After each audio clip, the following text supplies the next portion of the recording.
Hello दोस्तों, मैं प्रियांशा आप सबका डेफिनेटली पॉजिटिव के यूट्यूब चैनल पे स्वागत करती हूँ।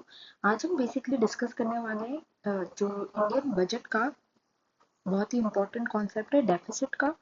तो इसमें कितने डेफिसिट के टाइप्स होते हैं उनको हम देखेंगे। ये 4 to 5 मिनट्स की वीडियो है और इससे आपके ऑलमोस्ट अगर हम 2025 वाले यूपीएससी के पेपर की बात करें तो उससे 3 क्वेश्चंस आप इजीली सॉल्व कर पाएंगे।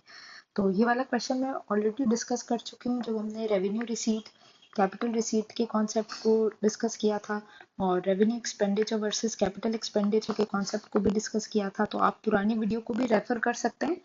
और अभी हम बेसिकली डेफिसिट्स को देखने वाले हैं कि इनका क्या मीनिंग है। तो सबसे पहले अगर हम रेवेन्यू डेफिसिट देखें तो उसका मतलब होता है revenue expenditure minus revenue receipt.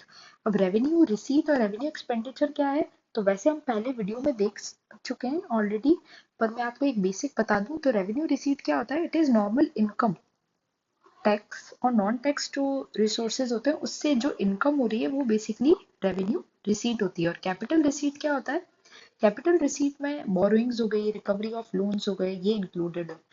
पर रेवेन्यू रिसीट और रेवेन्यू एक्सपेंडिचर इन दोनों ही कॉन्सेप्ट्स में ये खासियत होती है कि ये कोई ना तो एसेट क्रिएट करता है और ना ही कोई लाइबिलिटी। ठीक है, ये इसको हमने सैलरी से जैसे कंपेयर किया था कि हमारी जो मंथली सैलरी क्रेडिट होती है उससे आप रेवेन्यू रिसीट को कंपेयर कर सकते हैं।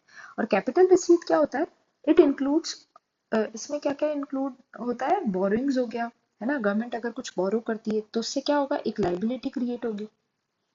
या फिर रिकवरी ऑफ लोन्स, अगर लोन्स दोबारा गवर्नमेंट अपने किसी को अगर गवर्नमेंट ने लोन दिए हैं और अगर वो वापस रिकवर कर लेती है तो उससे क्या होगा, कहीं ना कहीं एसेट रिड्यूस होंगे।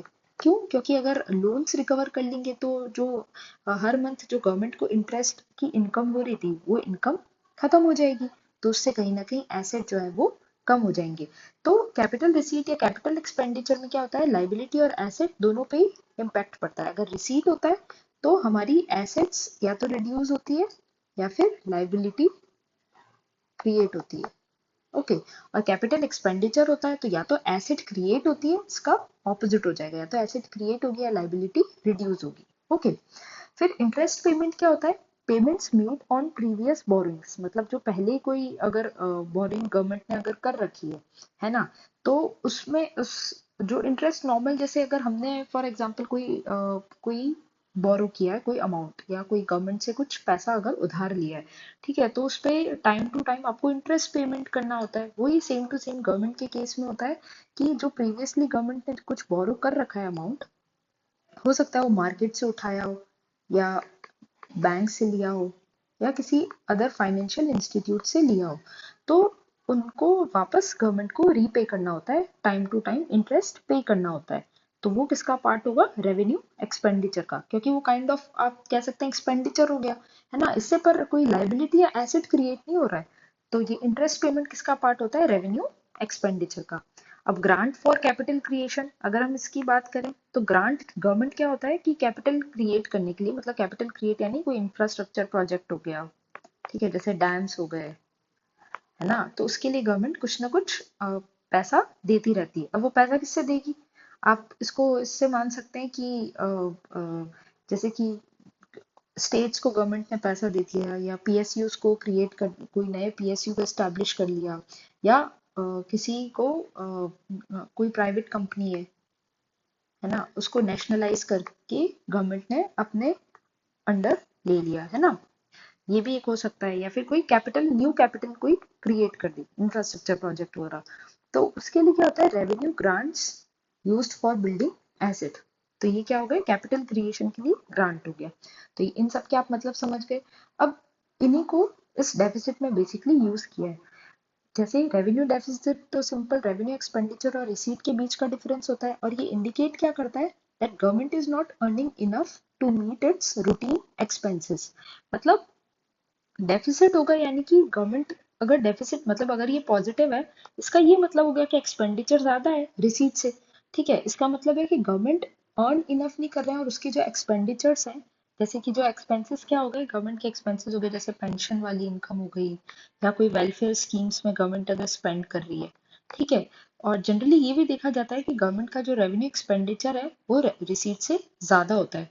ऑल्दो हमारे जो फिस्कल FRBM एक्ट है, fiscal responsibility and budget management act, उसमें ये प्रोविजन है कि रेवेन्यू डेफिसिट ऑलमोस्ट जीरो होना चाहिए, मतलब नेग्लिजिबल होना चाहिए। गवर्नमेंट का एक्सपेंडिचर और रिसीट इक्वल हो सकता है, पर ये पॉजिटिव नहीं होना चाहिए, मतलब एक्सपेंडिचर ज्यादा नहीं होना चाहिए। तो फिस्कल डेफिसिट क्या होता है? फिस्कल डेफिसिट ये होता है कि टोटल एक्सपेंडिचर में क्या क्या शामिल होंगे? रेवेन्यू एक्सपेंडिचर और कैपिटल एक्सपेंडिचर दोनों, minus revenue receipt plus non debt capital receipt. मतलब कैपिटल रिसीट में कुछ जो पोर्शन होता है वो तो डेट क्रिएटिंग पोर्शन होता है ना, क्योंकि मतलब इससे एसेट और लाइबिलिटी या मतलब एसेट रिड्यूस होते हैं और लाइबिलिटी क्रिएट होती है। पर कुछ नॉन डेट कैपिटल रिसीट्स भी होते हैं। नॉन डेट कैपिटल रिसीट जैसे कि अगर ग्रांट मिल गया गवर्नमेंट को, है ना, तो वो नॉन डेट कैपिटल रिसीट्स होता है। फिर इसमें क्या आएगा? Total borrowing requirement of the government. ये क्या इंडिकेट करता है? गवर्नमेंट की कितनी बोरोइंग रिक्वायरमेंट है। तो आप फिस्कल डेफिसिट को मान सकते हो कि it is kind of borrowing. अगर ये पॉजिटिव मतलब गवर्नमेंट को इतना बोरो करना पड़ेगा इसको, फिस्कल डेफिसिट को जीरो करने के लिए, मतलब fiscal deficit can be comparable to borrowing. ठीक है। फिर प्राइमरी डेफिसिट क्या होता है? प्राइमरी डेफिसिट और इफेक्टिव रेवेन्यू डेफिसिट, इसमें जनरली कंफ्यूजन होता है। तो प्राइमरी डेफिसिट होता है fiscal deficit minus interest payment.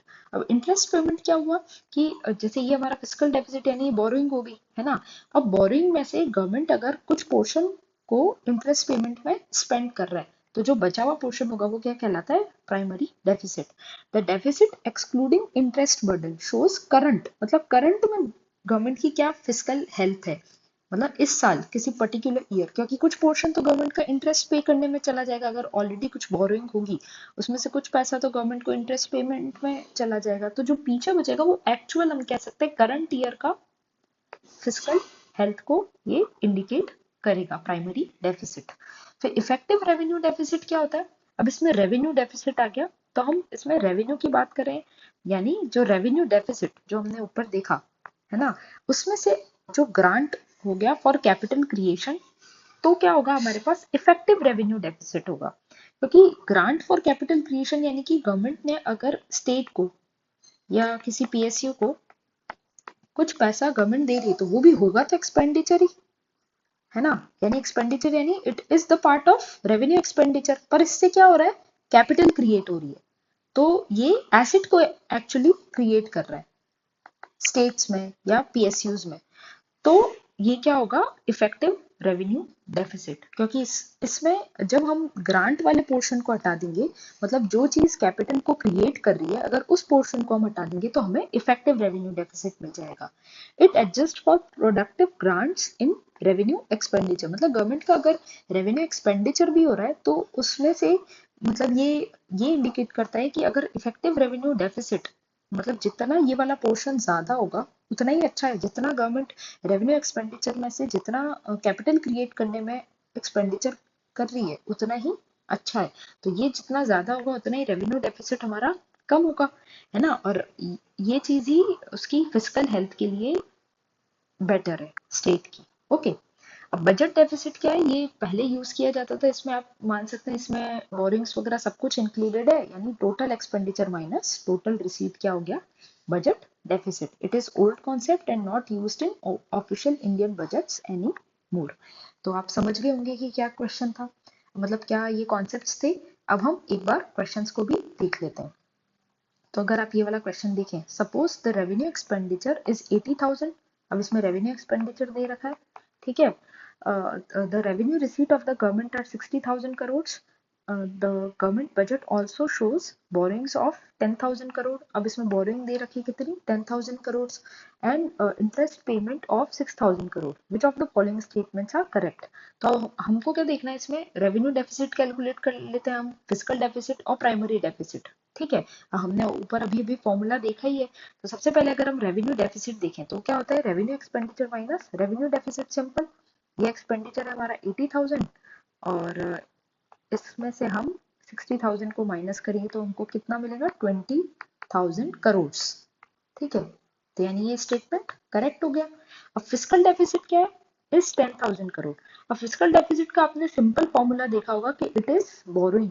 Basically जो गवर्नमेंट की बोरोइंग होती है वही फिस्कल डेफिसिट होती है। हमने ऊपर देखा यानी 10,000 करोड़, तो ये वाला स्टेटमेंट भी करेक्ट हो गया। फिर प्राइमरी डेफिसिट क्या है, इट इज 4,000 करोड़। अब प्राइमरी डेफिसिट का हमने क्या फॉर्मूला देखा था, प्राइमरी डेफिसिट का हमने फॉर्मूला देखा था कि सेकंड प्राइमरी डेफिसिट वो बेसिकली हमारा जो ये गवर्नमेंट का जो हमारा इंटरेस्ट पेमेंट है, मतलब फिस्कल डेफिसिट में से जो इंटरेस्ट पेमेंट में गवर्नमेंट का एक्सपेंडिचर हो रहा है उसको अगर हम माइनस कर देते हैं तो हमको क्या मिल जाएगा, प्राइमरी डेफिसिट। देखिए ये हमारा प्राइमरी डेफिसिट है, fiscal deficit minus interest payment, the deficit excluding interest burden shows current fiscal health. तो बस हम इस फॉर्मूले में इसको पुट कर देंगे इंटरेस्ट पेमेंट वाले को, है ना। तो हमें इसमें प्राइमरी डेफिसिट की वैल्यू भी मिल जाएगी। तो ये कितना हो गया हमारा, ये हो गया हमारा 10,000 माइनस 6,000, इससे हमें मिल गई 4,000 करोड़। तो ये वाला स्टेटमेंट भी करेक्ट हो गया, तो ये इसका आंसर हो गया। ओके, अब आप एक बार ये वाला क्वेश्चन भी ट्राई करने की कोशिश करना और इसका जो आंसर है वो कमेंट सेक्शन में जरूर बताइएगा। और रेवेन्यू रिसीट और ये वाले कॉन्सेप्ट हम ऑलरेडी डिस्कस कर चुके हैं, तो इस वाले क्वेश्चन को भी आप सॉल्व करने की कोशिश कीजिएगा और कमेंट सेक्शन में बताइएगा। तो we will meet in the next lecture. और अगर आपको और भी कोई डाउट है तो you can comment and thank you so much. Please subscribe to Definitely Positive for more such important concepts for UPSC and RAS examination. Thank you.